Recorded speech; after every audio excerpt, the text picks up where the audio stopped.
Assalamualaikum warahmatullahi wabarakatuh. Izinkan saya di sini untuk memperkenalkan anggota-anggota kelompok saya. Saya sendiri atas nama Marifatul Iza. Saya sebagai moderator dan dilanjut oleh teman saya. Perkenalkan, nama saya Mufidatul Saada sebagai pewawancara. Perkenalkan, saya Siti Zakia sebagai narasumber. Perkenalkan, nama saya Anissa Ulil Karimah sebagai penyimpul film review Siksa Kubur. Perkenalkan, nama saya Dunia Rafianti sebagai saran. Langsung saja untuk menyingkat waktu, langsung dilanjut untuk pewawancara. Untuk menyingkat waktu, untuk para petugas saya persilakan. Di sini saya sebagai pewawancara ingin menanyakan kepada salah satu narasumber dari cerita film Siksa Kubur. Awal mula dari film Siksa Kubur. Ceritanya bermula dari seseorang yang bernama Sita yang mulai tidak mempercayai agama dikarenakan kehilangan kedua orang tuanya yang dibuang pada saat itu. Ia bertujuan untuk mencari seseorang yang sangat berdosa dan ingin ikut masuk ke dalam kubur untuk menyaksikan apakah siksa kubur itu nyata atau tidak. Setelah kedua orang tuanya meninggal, Sinta dimasukkan ke pesantren oleh pamannya dan rumahnya dijual. Setelah di pesantren, Sinta merasa tidak betah dan kabur bersama kakaknya Adil. Dia melewati terowongan yang sangat gelap, kabur ke terowongan bersama kakaknya Ismail, lalu dia berpisah di terowongan. Lalu Sinta bertemu dengan sosok Ismail. Lalu Sinta tidak menjadi kabur. Sinta pun balik ke pondok dan ketahuan oleh ustazah dan teman-temannya.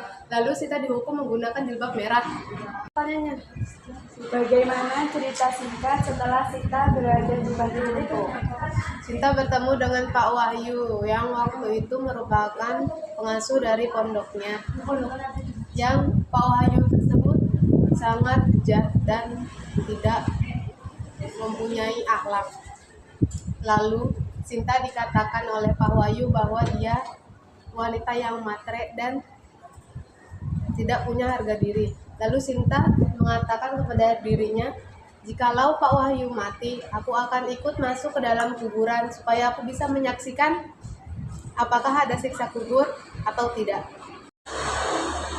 Bagaimana cerita singkat setelah Sita berada di kuburan bersama Pak Wahyu? Ceritanya, Sinta memasang sebuah kamera di kuburan supaya ingin membuktikan bahwa siksa kubur itu ada atau tidak. Namun, Sinta di dalam kuburan bertemu dengan Ismail dan toko rotinya yang penuh darah bersama Adil.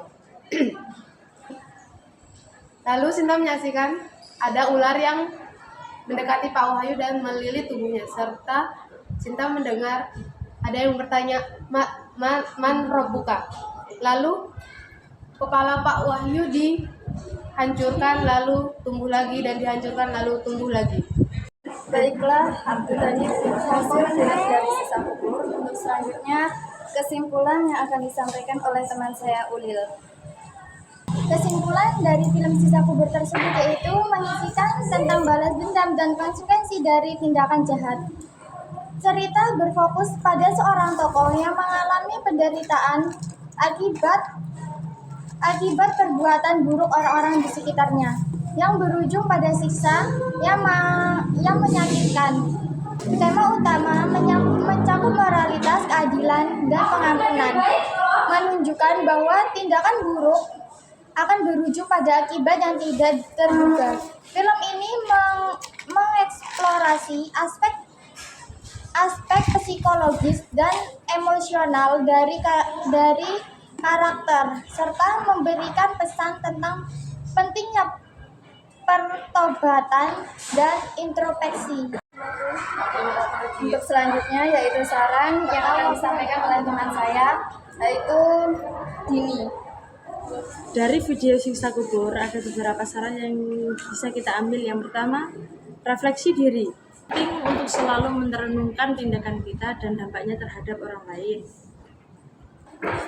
Pentingnya pengampunan, mencoba untuk memaafkan kesalahan orang lain dapat menghindar.